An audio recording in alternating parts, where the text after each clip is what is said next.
여러분, 공매도 참 시끄럽죠. 공매도라는 건 어쩌면 간단합니다.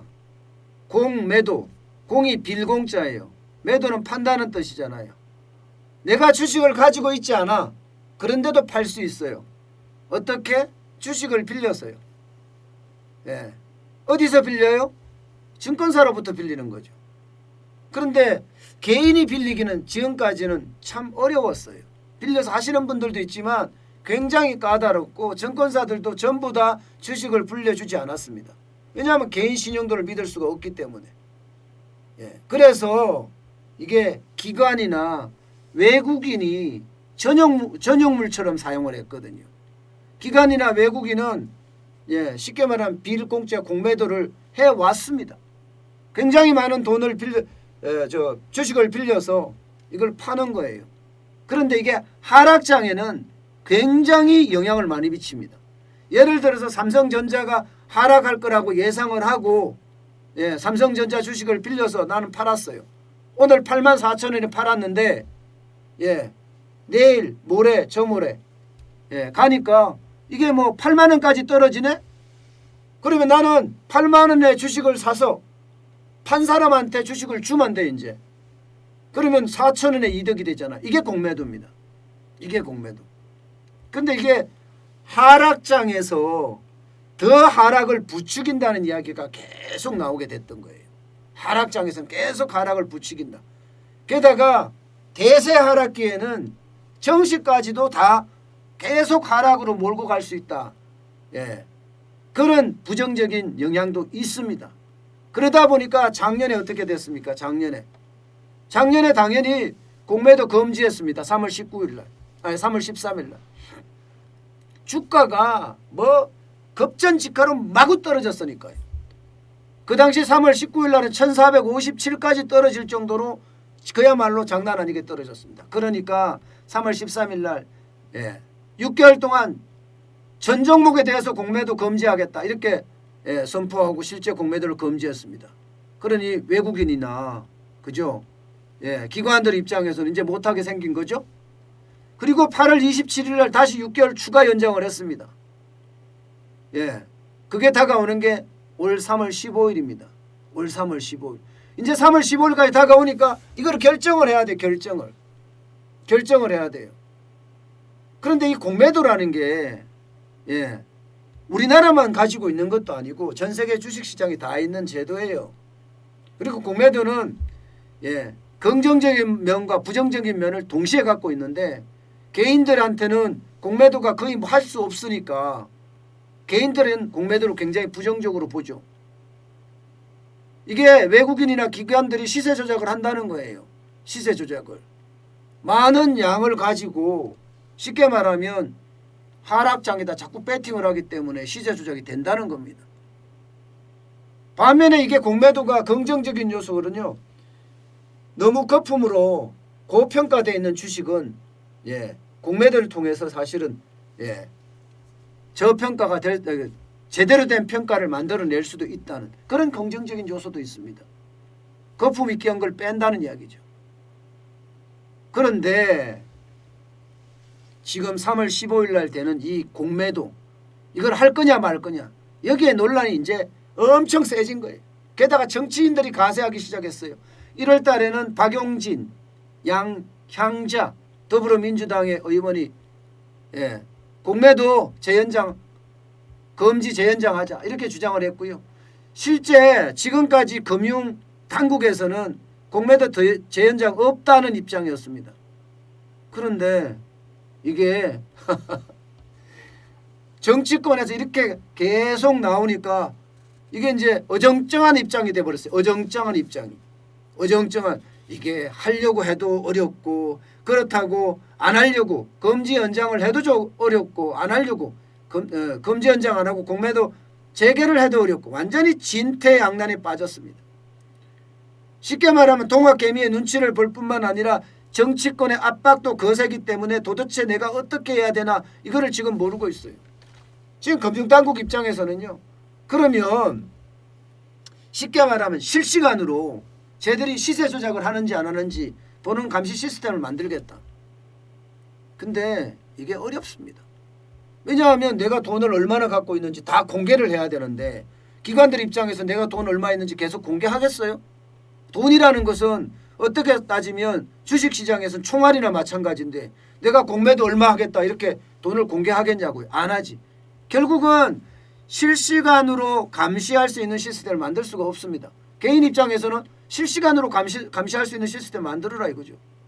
그러면 공매도 재개해도 된다.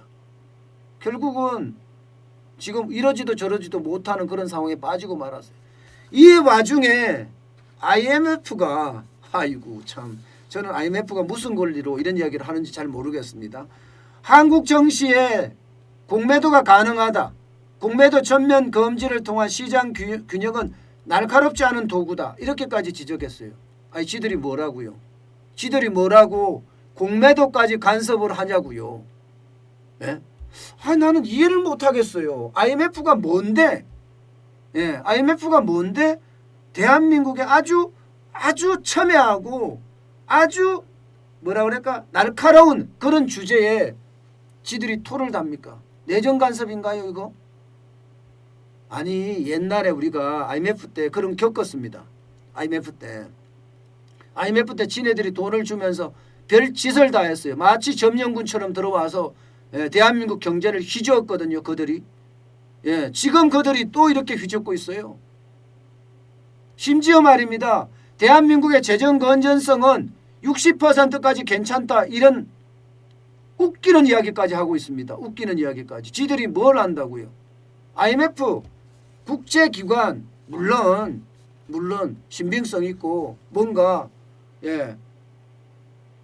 경제에 대한 분석, 거시경제에 대한 분석, 세계경제에 대한 분석 뭐 충분히 이해할 수 있는 부분도 있어요. 그러나 구체적인 상황까지 저들이 바둑에 훈수를 두는 건 아니죠.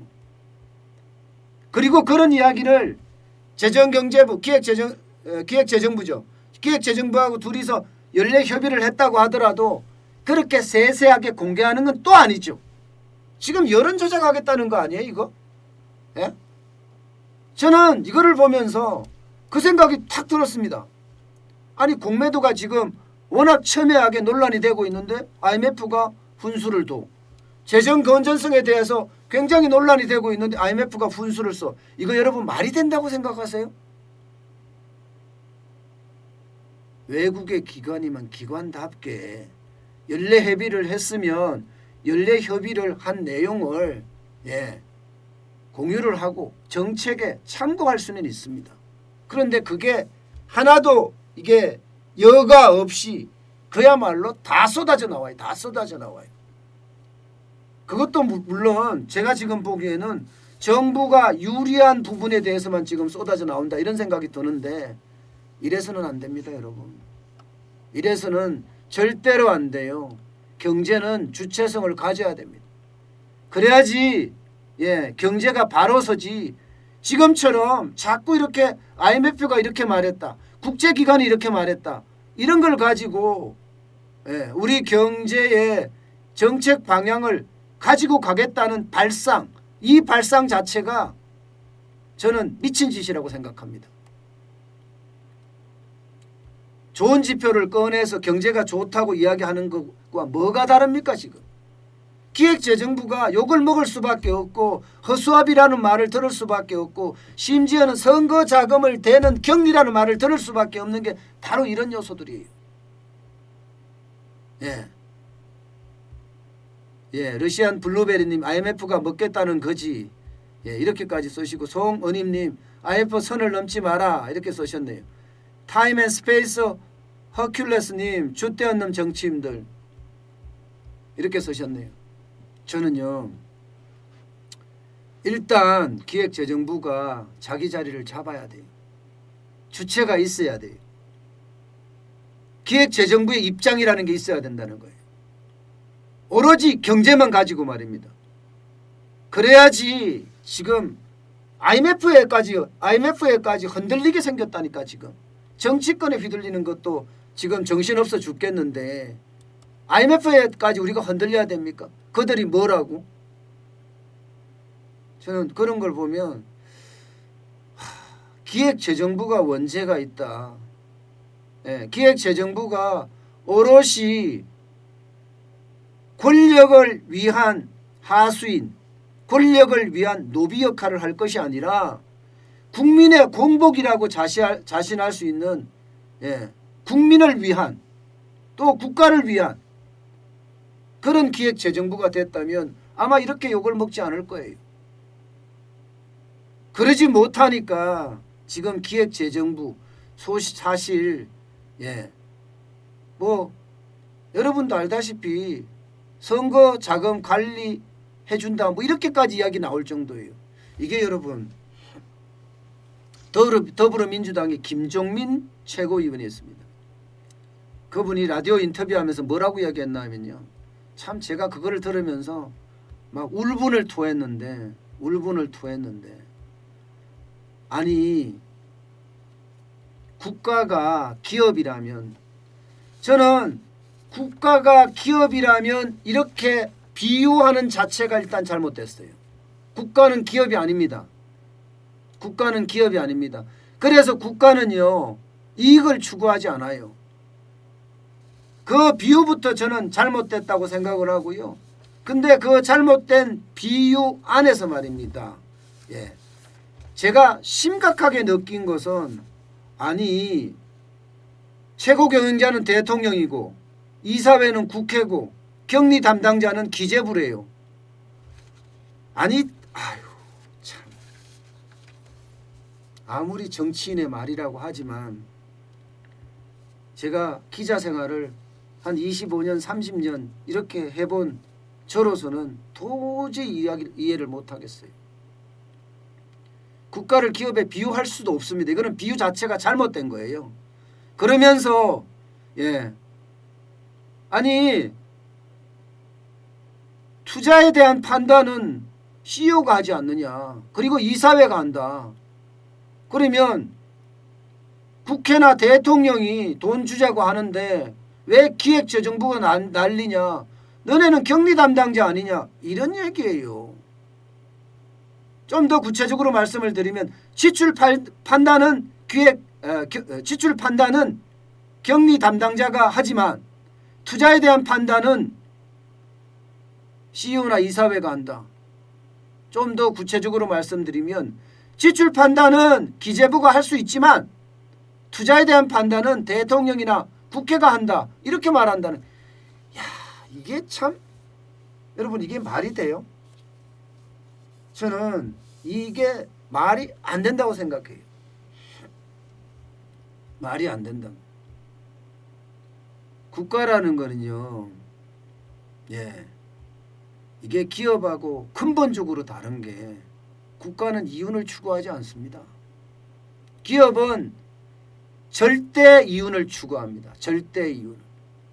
무조건 이윤을 극대화시키는 게 목표예요. 그러면, 예, 김정민 의원한테 저는 이런 걸 묻고 싶어요. 아니 그러면 국가 전체도 이윤을 극대화하는 걸로 가야 되는 거 아니에요? 기업에 비유한다면.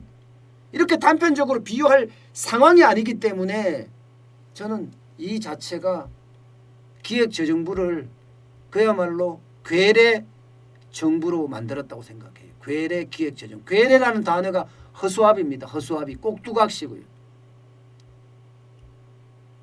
우리 이제 기획재정부라고 이야기하지 말고요, 그냥 괴뢰재정부라고 이야기하면 어떨까요? 오죽했으면 제가 이런 말을 하겠어요. 오죽했으면. 기획을 못하잖아요. 꼭두각시 따라서만 하잖아요. 그러니까 괴뢰재정부. 재정은 돈을 담당하는 곳이니까. 그만큼, 예, 기획재정부는 그 설 자리를 지금 잃어가는 것 아닌가 싶습니다. 예, 참 답답합니다. 예, 우리 정병진님, 국가는 기업이 아니라 국민이죠. 정답입니다.